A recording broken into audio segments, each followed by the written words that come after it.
we all know what term insurance is, right? You pay for term insurance. It essentially falls off after 10, 15, 20 years. So there's going to be an additional death benefit based off of the term rider to allow us to make this box a little bit bigger so we can shove even more money going into the policy, right? And now by doing so, our death benefit has slightly increased. So you're going to see that the death benefit is no longer 100K and the death benefit now might be 500K.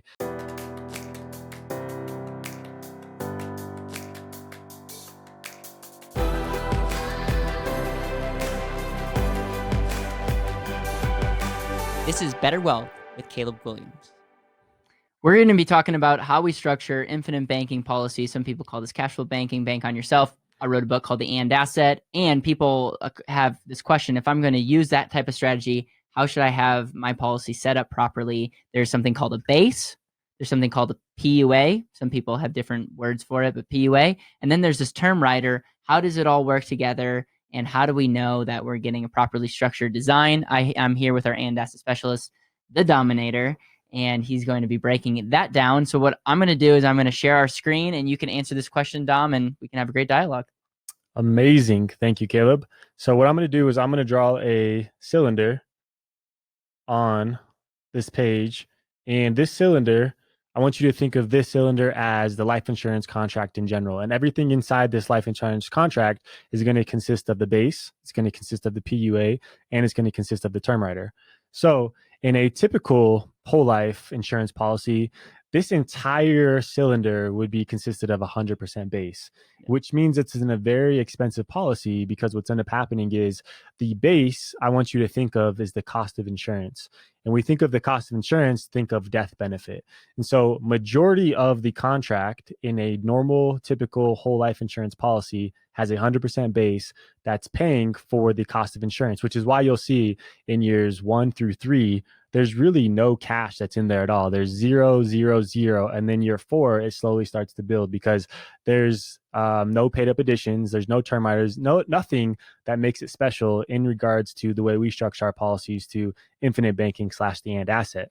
So what I'm going to do is I'm going to explain what a And Asset specific policy looks like. And I want you to understand why somebody would want an And Asset policy, because it's super important that we get really clear on that first and foremost. So we believe that the And Asset is made for someone specifically who believes that they are their greatest asset, who wants control, who wants liquidity, who wants to be able to invest in themselves, and wants to have an opportunity bucket for their business, for an investment, just for themselves in general. So this contract is designed to have high cash value in early years and grow over a period of time as well.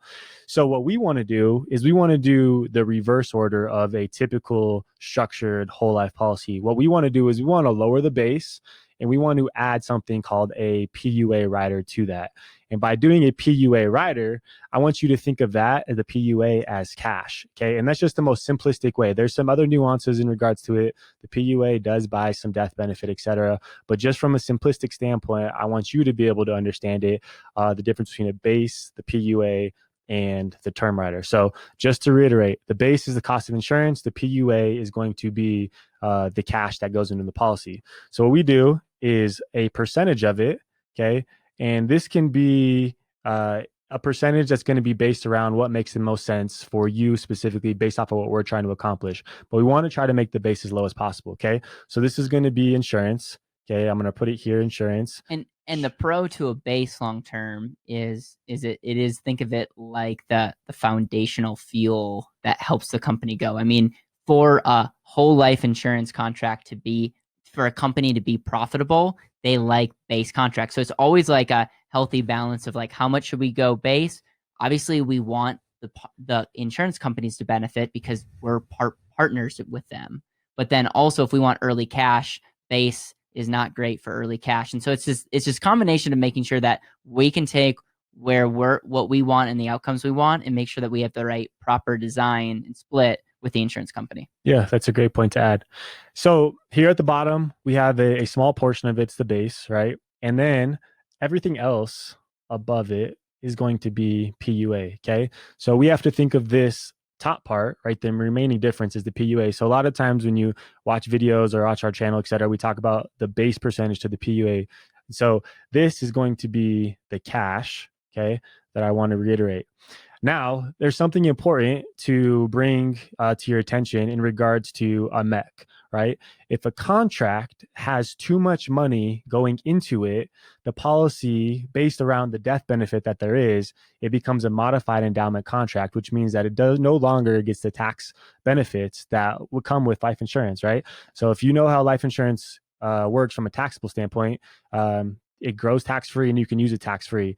Now, if it becomes a modified endowment contract, we now have to pay taxes on it, just like any type of like a 401k, anything like that is ordinary income. So with that being said, what we do is we want to prevent the dollars from overflowing, right? Because if the dollars overflow, that means too much money is going into it, and that's when it'll become a MEC. So we have to figure out, how can we shove as much money into this contract as possible without the dollars overflowing and becoming a MEC? And so that's all going to be based around the overall death benefit, okay, that is attached to the and asset, right? So if with just this scenario in general, okay, we have PUA, we have the base, the death benefit, let's just say it is $100,000, okay? That is the death benefit at the current moment. Now, we want to be able to put even more money into this contract. If we put any more money into the contract, it becomes a MEC. So there's only one way to essentially, on a very cheap basis, allow us to put more money in without a MECing. And that's now where the term rider comes into place, okay? And every company is going to be different. It may be a 1-year term, it may be a 7-year term, it may be a 15, 20-year term. It's all going to be different based off of the company. And when you're paying for a term rider, it's just, think of it as, we all know what term insurance is, right? You pay for term insurance, it essentially falls off after 10, 15, 20 years. So there's going to be an additional death benefit based off of the term rider to allow us to make this box a little bit bigger so we can shove even more money going into the policy, right? And now, by doing so, our death benefit has slightly increased. So you're going to see that the death benefit is no longer 100K, and the death benefit now might be 500K. And the beautiful part about the difference between the term rider and base is term is a lot cheaper than the base, which is why it allows us to put more money into it and allows us to have more capital and more control. And so this is the overall structure of the difference between the PUA, the term rider, and the base, and how we can structure it properly to making sure that it doesn't MEC. We have these three things so we can have the ability to have control of our dollars when we need it. Man, you did a very good job writing that out and explaining that. I think the pros and cons is like, a question that comes up is, how do I know the ratio? Well, we work with multiple companies and carriers, and each one has a little bit different way that they view MEC. The next scenario is like a male is different than a female, different ages, health ratings. And so going through underwriting, it's really important to get our underwriting amount, our death benefited amount, and then we can back into that. So the pro of having a small base, maybe heavy term rider with PUA, is the pro of that is you get to stuff a lot of cash. The potential con might be, now you're taking death benefit, and you might not be able to add additional life insurance if you didn't structure it properly. So that's why it's so important to work with somebody who can take a look at your assets and your cash flow and what you actually want, and help you design something that can actually help you get what you want. And if you've been following Better Wealth, you know that we have two paths. People just want the and asset. We'll set up an and asset for you, and it'll be awesome, right?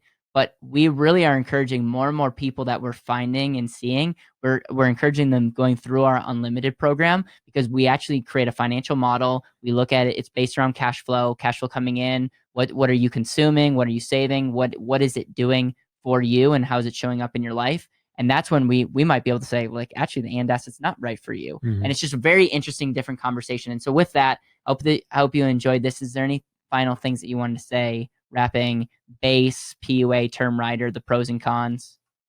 No, I mean, you definitely topped it off perfectly. And, that's why I love you in general. I mean, just your vision and always your heart to serve for wanting what's best for the client is why, I just love always hearing you speak and sharing the vision here at BetterWealth. So it's amazing.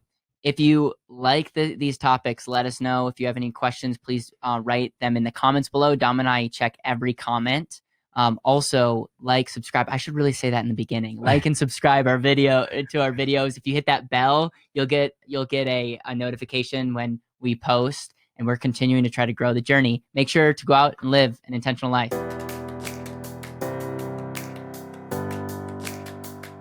Thank you so much for listening to the BetterWealth podcast. It would mean the world to me if you could hit subscribe, leave a review, and share this with the people that you know and love.